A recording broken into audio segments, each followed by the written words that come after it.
ये जो फलस्तीन की तरफ कई जहाजों के बेड़े लेके कल जिन लोगों को गिरफ्तार कर लिया गया, जो दवाइयां लेके जा रहे थे, जो साथ के अंदर सामान लेके जा रहे थे, जिनमें मुसलमानों से ज्यादा गैर मुस्लिमों की तादाद है, तो आप क्या कहते हैं कि खिदमत का जज्बा सिर्फ मुसलमानों में है, दूसरों में नहीं?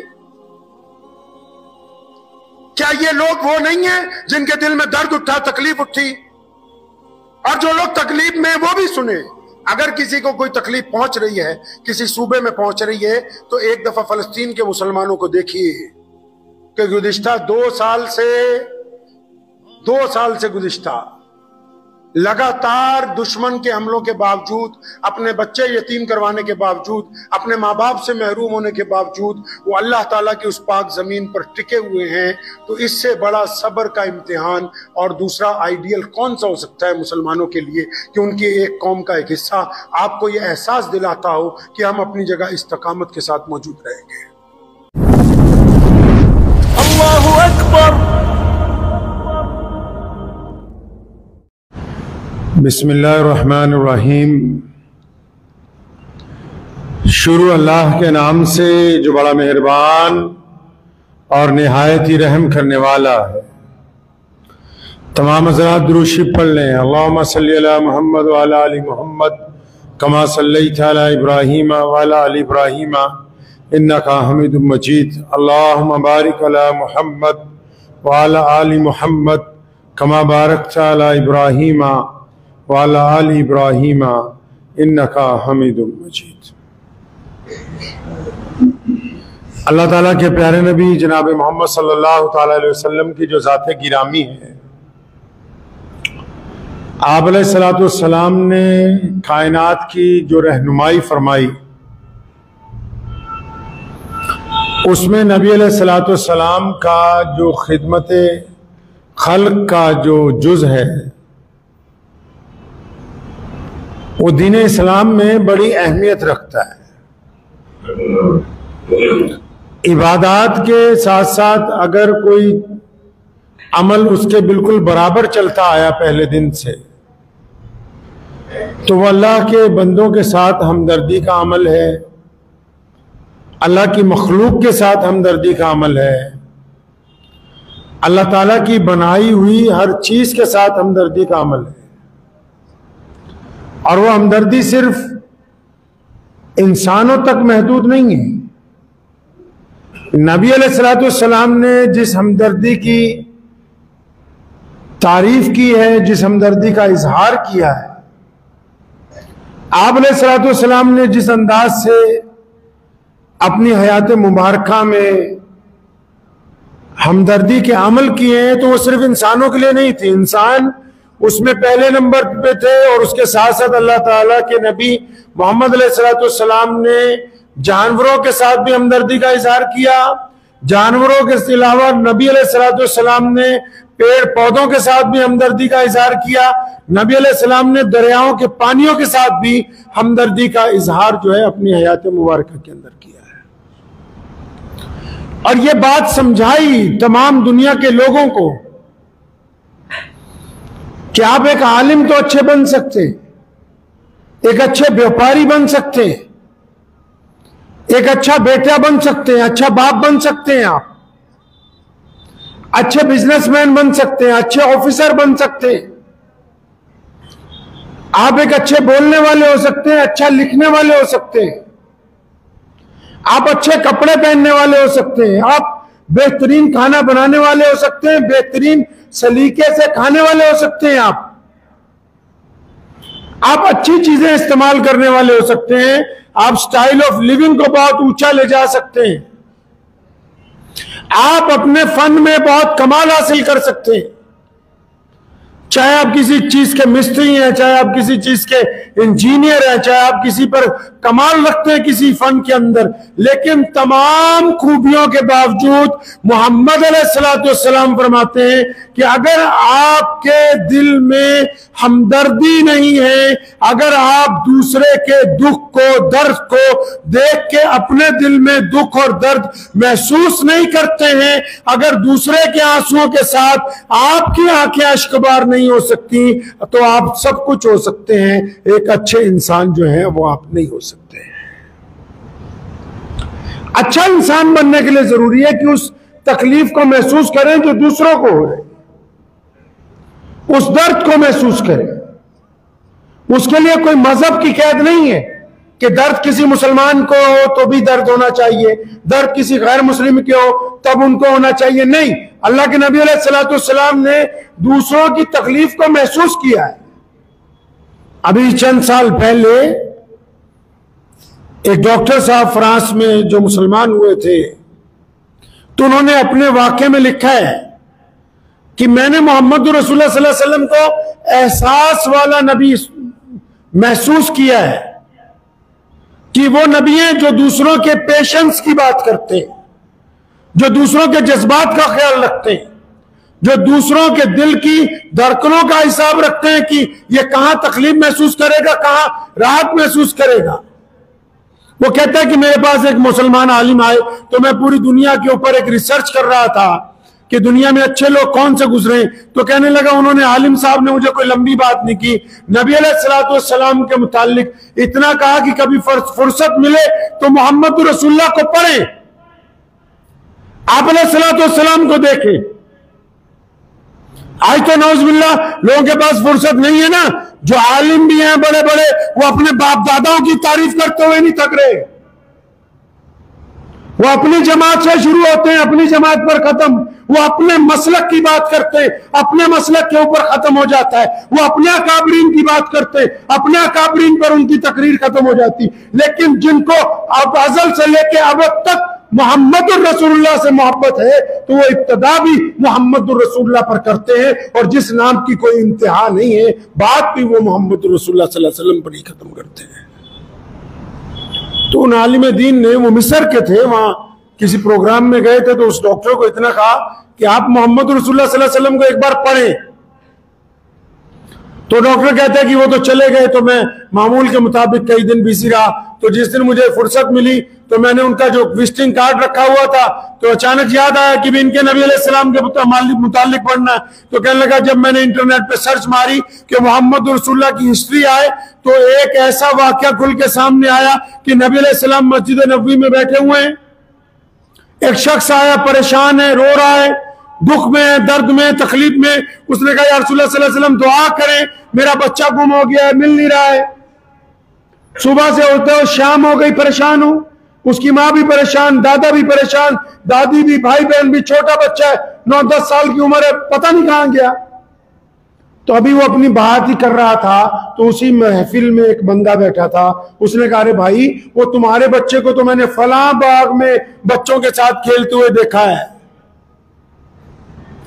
तो चुनाचे जब उस बंदे ने ये सुना कि मेरा बच्चा तो फलां बाग में सुबह से बच्चों के साथ खेल रहा है, तो दौड़ा मस्जिद नबवी से। तो नबी अलैहिस्सलाम ने आवाज दे के उसको रोका कि पहले रुक जाओ, मेरी बात सुनो। तो रुक गया, आप सल्लल्लाहु अलैहि वसल्लम के पास आया, जी या रसूलल्लाह जल्दी बताएं, मेरे जिगर का टुकड़ा सुबह से हमसे बिछड़ा हुआ है, हम तो रो रो के निढाल हो गए, पता नहीं किस हाल में होगा, खाना खाया कि नहीं खाया। माँ बाप के जो जज्बात होते हैं बच्चों के मुतालिक, अब नबी अलैहिस्सलाम उसको क्या कह रहे हैं, पूछते हैं तुम्हारे बच्चे का क्या नाम है? तो उसने अपने बच्चे का नाम बताया।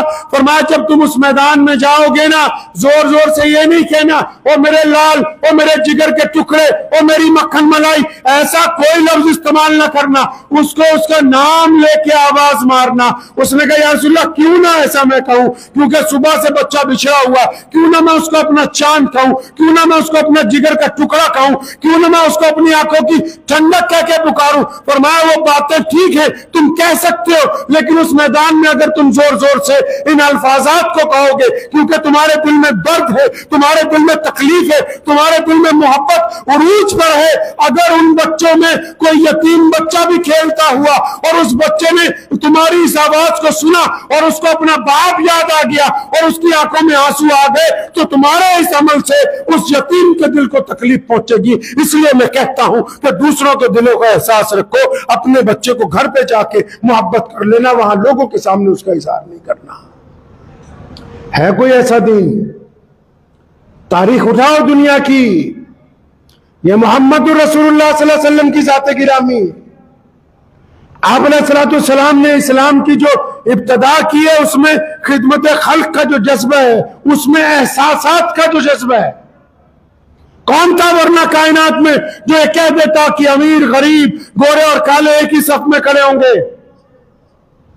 कौन था मोहम्मद रसूलुल्लाह सल्लल्लाहु अलैहि वसल्लम के अलावा जिसने छुआछूत से इनकार कर दिया और कह दिया कि बिलाल हबशी जो काला है, जिसके कपड़े फटे हुए, जिसके होठ मोटे मोटे, जिसको दूर से देख के लोग रास्ता बदलते कि गुलाम आ रहा है, कौन है जिसने अबू बकर सिद्दीक जैसे शहजादे के हाथ में उसका हाथ पकड़ाया और फिर दोनों को बगलगीर करते हुए कहा कि आज से बिलाल अबू बकर सिद्दीक के भाई बन गए, मैंने कलमे की रूह से इन दोनों को आपस के अंदर जोड़ दिया? कौन है? मोहम्मद रसूलुल्लाह सल्लल्लाहु अलैहि वसल्लम की ज़ात गिरामी के अलावा।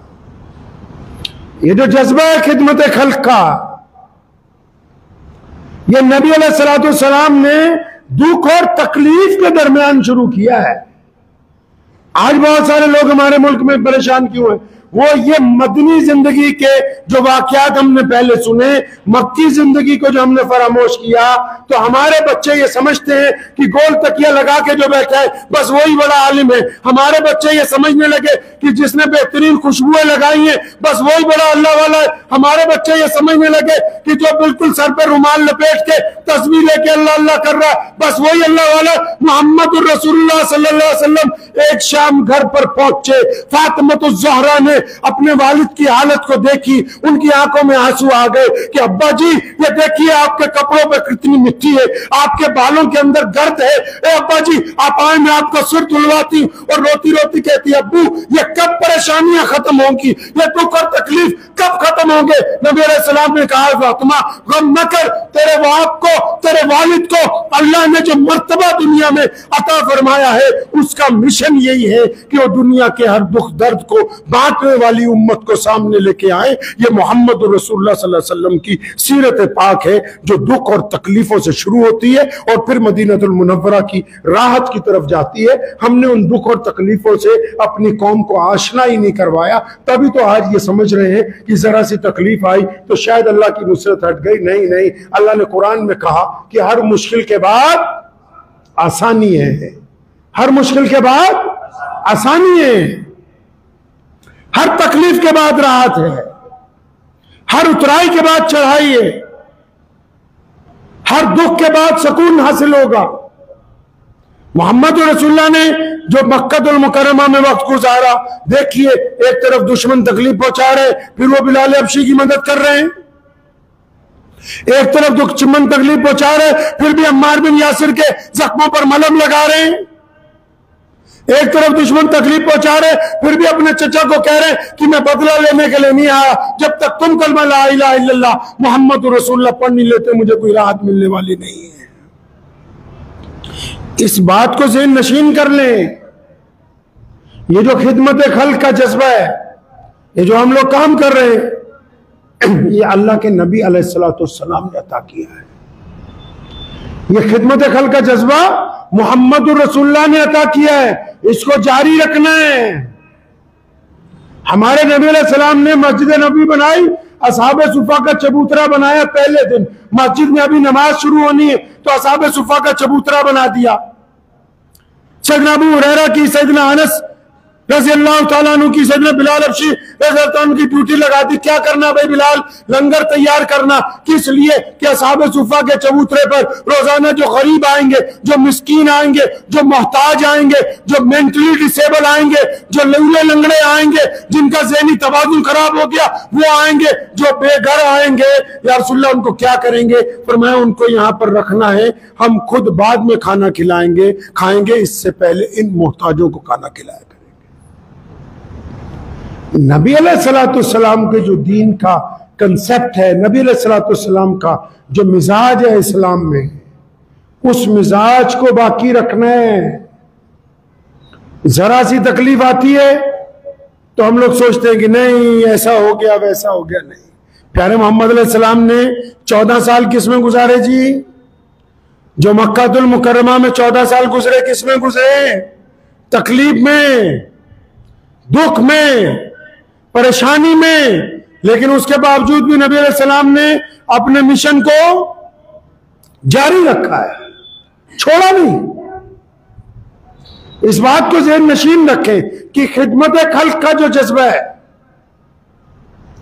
हमारे यहां, क्योंकि जाती मफादात उरूज पर हैं, बहुत सारे लोग फिर कह देते हैं कि मौलाना साहब ने फलां के खिलाफ कुछ कह दिया, फलां के, क्योंकि हमारे यहाँ जाती मफादात जो हैं इस वक्त उम्मत की क़यादत ज्यादातर उन लोगों के हाथ में जो पहले अपने कुर्ते के बल को दुरुस्त करना चाहते हैं, बाद में फिर दूसरों को राहत पहुंचाना चाहते हैं, जिनको पहले लुटे पिटे लोग चाहिए ताकि फिर वो उन पे मलहम लगा के कह सके कि हम मलहम लगाने वाले भाई, जो कभी ये कहते हैं कि जरूरत है वहां लंगर की और शाम को अगर उनका मिजाज हो तो फिर ये कहते हैं कि वहां जरूरत नहीं है, जो जमीन पर ना उतरे, जो दरियाओं के किनारे तस्वीर खिंचवा के कहते हैं कि पानी उतर गया है, फिर जब दिल करे तो उसी दरिया में 2-4 घुटनों तक पानी में जाके कहते हैं कि अब जरूरत बाकी है। हमारे पास ऐसे लोग हैं आजकल जिन्होंने देखा ही नहीं कि तकलीफ क्या।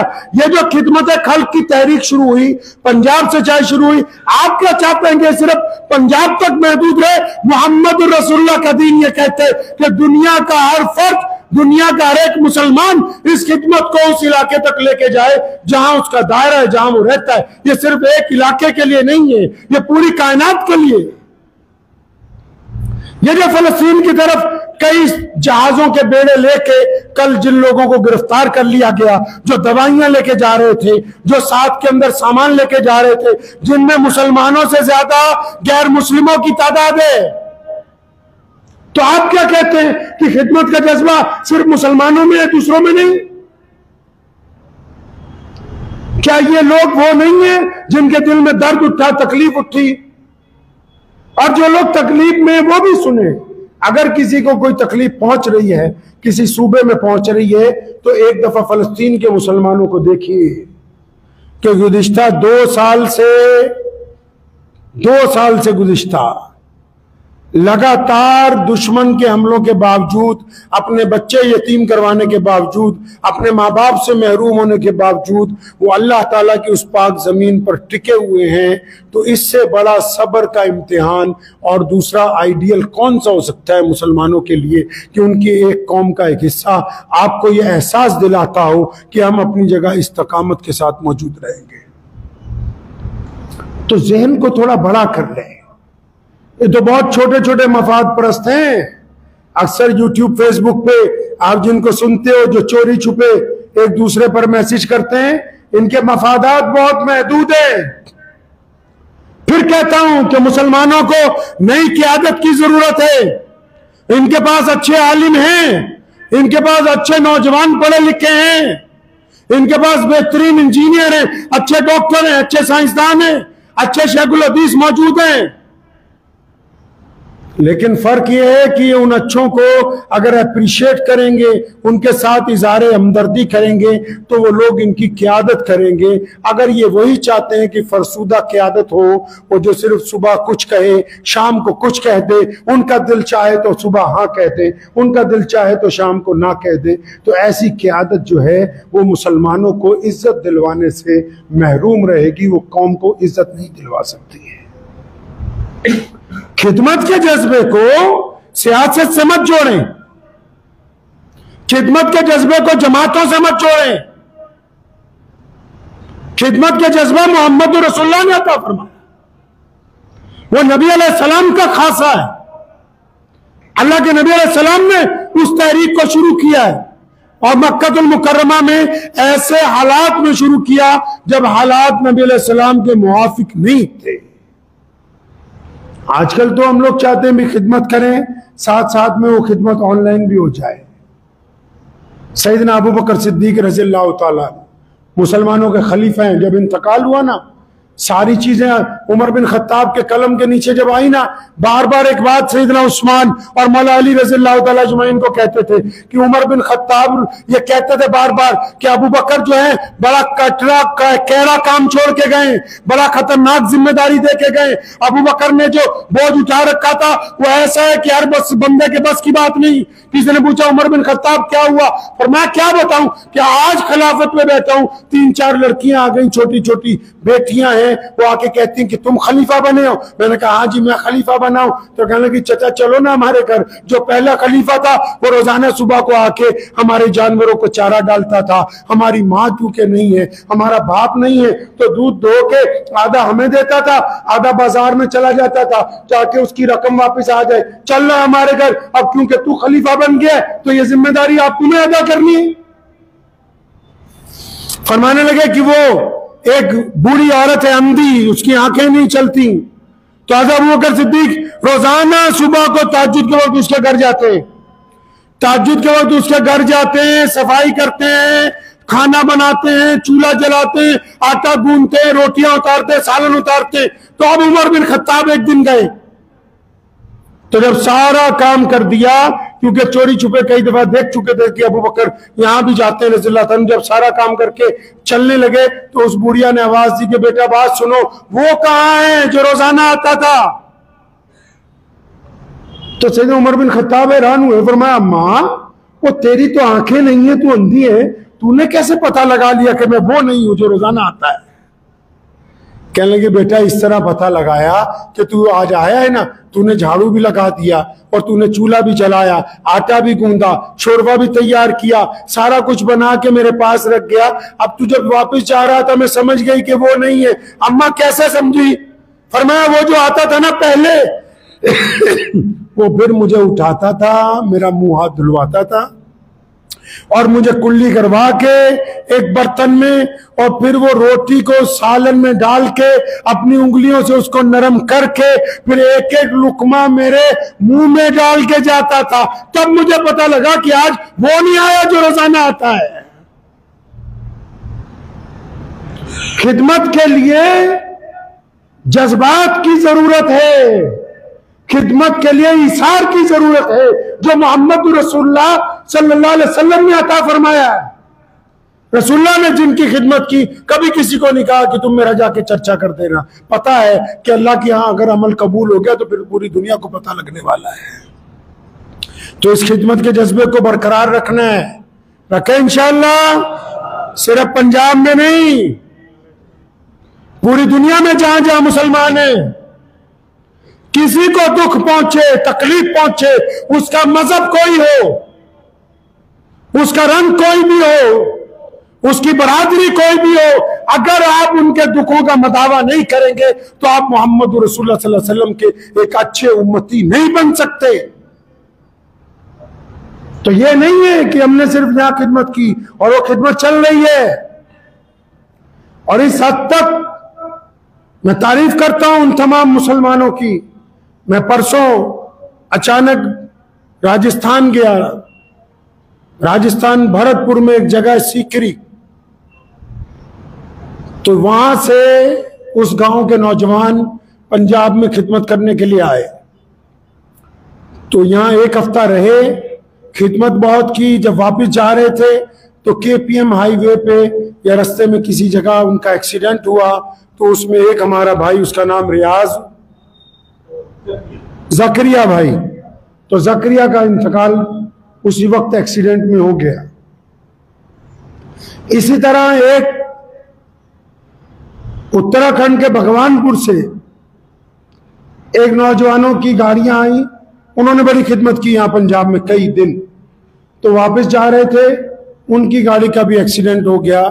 तो उसमें एक नौजवान शमशाद नाम का तो था, उसका भी में इंतकाल हो गया। तो परसों मैं अपने साथियों के साथ यहां से पानीपत होते हुए हम लोग भरतपुर गए, एक लंबा रास्ता है। तो वहां गांव सीकरी में उस बच्चे के वालिदैन से मिले। उसकी दो छोटी छोटी बेटियां हैं, एक 3 साल की है, शायद एक 4 साल की होगी, जकरिया भाई की। तो उसके वालिद को मैंने कहा कि मैं सिर्फ अफसोस करने ही नहीं आया हूं, बल्कि एक चेक भी लेके आया हूं आपके लिए, पंजाब के लिए, पंजाब की तरफ से। आप जो कहें इसमें भर दूं।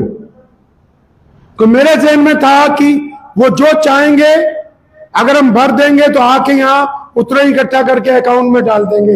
अब चाहे वो 10 लाख हो, चाहे 20 लाख हो, हमारा ये इरादा था कि वो खिदमत के लिए आए हैं। तो आप यकीन माने कि मैंने उनके दर्द को तो महसूस किया, लेकिन उनके दिल में अफसोस नहीं था।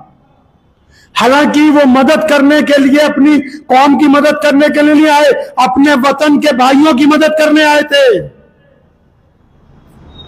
वो हमारे पंजाब की मदद करने आए थे, हमारे गैर मुस्लिम भाई बहनों का दुख दर्द बांटने आए थे। तो मैं इनको कह रहा था अपने दोस्तों को कि ये जो 2 बेटियां हैं 3 और 4 साल की, मैंने कहा आने वाले वक्त में शायद हम भी भूल जाएंगे कि सैलाब आया था, आप भी भूल जाओगे कि सैलाब आया था। इन 2 बच्चियों को सारी जिंदगी याद रहेगा कि पंजाब में सैलाब आया था, हमारा बाप वहां गया था, लेकिन वो वापस जिंदा नहीं लौटा है। इसार की बात बता रहा हूं, कुर्बानी किसको कहते हैं। उनके वालिद को मैंने कहा कि मैं एक ब्लैंक चेक लेके आया हूं, आप जो कहें मैं भरूंगा।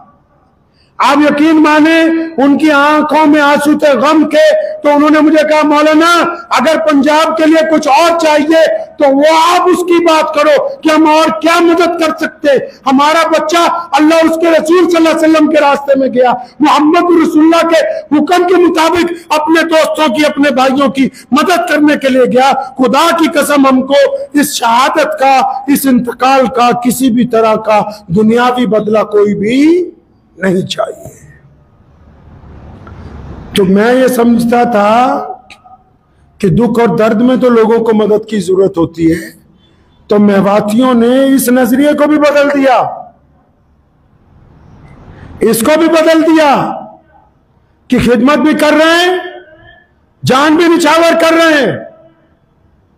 फिर वहीं से उसी वक्त इरादा हुआ, भगवानपुर से फोन आया, वहां से हालांकि भगवानपुर 400 मील था, सुबह से 500 मील चले। तो मैंने इनको कहा कि नहीं अभी चलते हैं। तो वहां से जब चले रात 8 बजे हम पहुंचे उत्तराखंड। अब वहां के चेयरमैन साहब और विधायक साहब फुरकान भाई और दिलबहार भाई मेरे साथ हुए रास्ते में। तो उस बंदे के घर गए, उनका नाम है शमशाद भाई, नौजवान लड़का था बिल्कुल। उनका उस दिन एक्सीडेंट में बाजू कट गया एक। बाजू कटने के बाद उसकी मैंने वीडियो सुनी, वो अपनी वालिदा को कह रहा है कि मैं बिल्कुल ठीक हूं, परेशान ना हो, ये तो अल्लाह के रास्ते में आया था। फिर क्या हुआ, एक बाजू कट गया तो उसका शमशाद भाई का 4 दिन बाद एक्सीडेंट हो गया।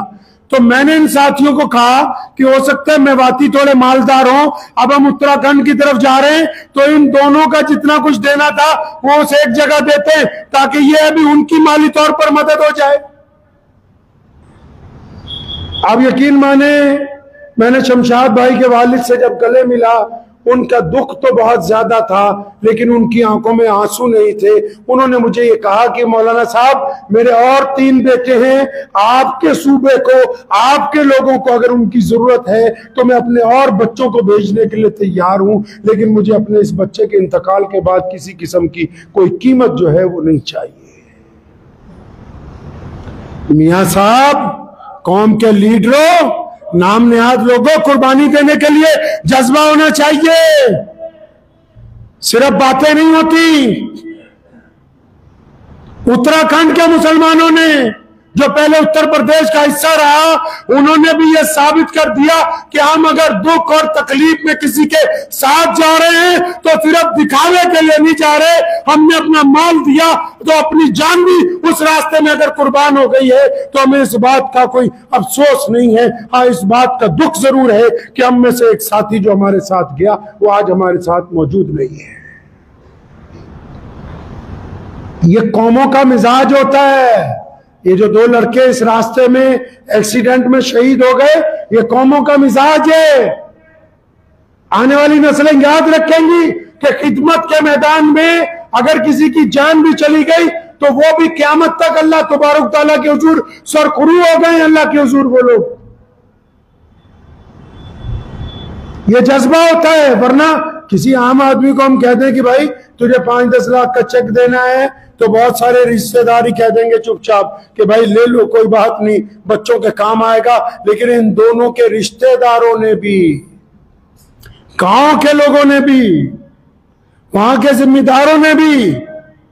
ये जज्बा कहां से? मोहम्मद रसूलुल्लाह ने अता फरमाया ना जी। तो जब इन दोनों की ये बातें हमने सुनी तो उसके बाद फिर वहां बैठ के इरादा किया कि एक जो मस्जिद पानी में बह गई है वो, या एक और जब भी हम लोग मस्जिदें बनाते हैं तो आने वाले दौर में अभी इसी साल जो भी हम 2 नई मस्जिदें बनाएंगे तो उनका नाम एक जकरिया भाई मेवाती के नाम और दूसरा भाई शमशाद भाई भगवानपुर के नाम उन मस्जिदों का नाम रखा जाएगा। उनकी तारीख लिख के वहां पर हम लगाएंगे ताकि हमारी आने वाली नस्लों को याद हो कि जब हम खिदमत करते हैं तो सिर्फ तन से नहीं करते, अपने मन से करते, अपनी जान से करते, अपनी कुर्बानी के साथ भी खिदमत करते हैं। तो इसलिए ये कहता हूं बार बार कि जो दिखावे के खिदमत गुजार थे वो तो घर जाके वीडियो डालने लगे कि खिदमत का भूत नहीं उतरेगा इनका, रोको इनको। और जिन्होंने खिदमत करनी है वो आज भी आ रहे हैं और उस वक्त तक हम खिदमत करते रहेंगे जब तक वो लोग जिनके घर टूट गए, जिनकी फसलें खराब हो गई, वो हमारे भाई हैं, वो हमारे वतन के दोस्त हैं। चाहे हमारा और उनका मजहब अलग हो सकता है लेकिन मोहम्मद रसूलुल्लाह के फरमान के मुताबिक कोई मां ने ऐसा बच्चा नहीं दुनिया के अंदर पैदा किया जो इज्जतदार ना हो। मोहम्मद रसूलुल्लाह रहमत वाले नबी हैं। ये दर्स उन्होंने हमें अता फरमाया। हम इस जज्बे को जारी रखेंगे इंशाअल्लाह ताला। तो इस बात को ज़हन नशीन कर लें, ये बच्चों को अपने घर वालों के वाकयात सुनाएं कि 1450 साल के बाद भी मोहम्मद रसूलुल्लाह के दीन का जज्बा वैसे ही कायम है।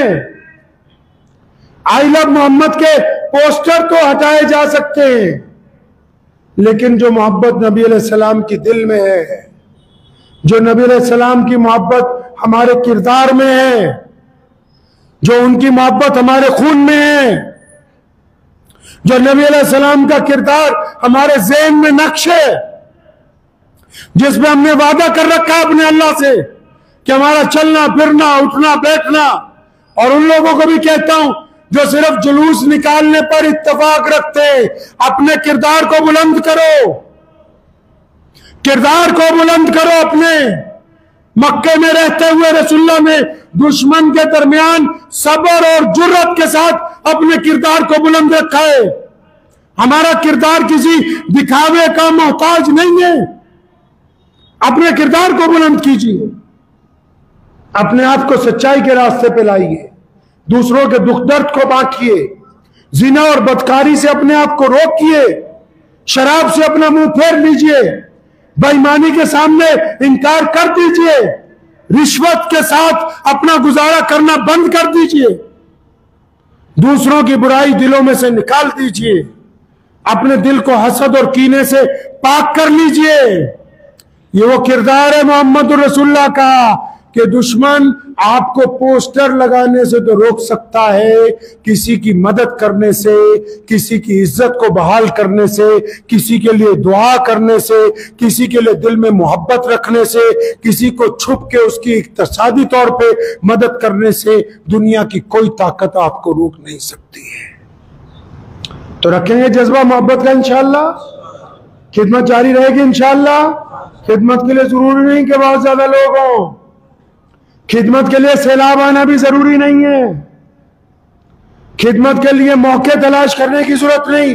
चलते हुए रास्ते से पत्थर हटा दिया, खिदमत हो गई। किसी गरीब को मुस्कुरा के देख लिया, खिदमत हो गई। किसी मोहताज के चुपके से जेब में चंद पैसे डाल दिए, खिदमत हो गई। अपनी माँ के पैर दबा लिए, खिदमत हो गई। अपने परेशान भाई को कह दिया मैं तेरे साथ हूं, खिदमत हो गई। अपने पड़ोसी को यकीन दिला दिया कि हम दुख दर्द में एक साथ खड़े होंगे, खिदमत हो गई। कोई गिरता हुआ उसको उठा दिया तो खिदमत हो गई। खिदमत के लिए जरूरी नहीं है कि बड़ी एनजीओ हो, बहुत ज्यादा पैसा हो तभी खिदमत होगी। अगर हम अपने आस पास के लोगों के साथ मोहब्बत का इजहार करेंगे तब भी मोहम्मद रसूलुल्लाह सल्लल्लाहु अलैहि वसल्लम की सुन्नत अदा हो जाएगी इंशाअल्लाह। रखेंगे जज्बा इंशाअल्लाह। तो इस जज्बे को सलामत रखना है। ये जो खिदमत की ट्रेंड आया है, जो हमारे सिख भाइयों ने और पंजाब के हिंदू और दलित भाइयों ने, यहाँ के मुसलमान और ईसाइयों ने बाहर से आने वालों से जिस मोहब्बत का इजहार किया है, खुदा के लिए इस मोहब्बत को सलामत रखिए, इस मोहब्बत को रोकिए नहीं, इसको दूसरी जगह बांटिए, इसको जगह जगह इसको बांटिए, क्योंकि जो बांटने वाली चीज होती है वो कभी कम नहीं पड़ती। आप जितनी ज्यादा मोहब्बत मुल्क में बांटेंगे उतना ज्यादा मोहब्बत आपको और मिलेगी। दुआ कीजिए अल्लाह मुझे भी और आप सबको इन बातों पे अमल की तौफीक अता फरमाए। व आखिरु दावाना अनिल हम्दुलिल्लाहि रब्बिल आलमीन। मुझे उम्मीद है कि आपको ये वीडियो पसंद आई होगी। अगर पसंद आई हो तो ये आप अपने दोस्तों के साथ शेयर करें और इस चैनल को सब्सक्राइब जरूर करें।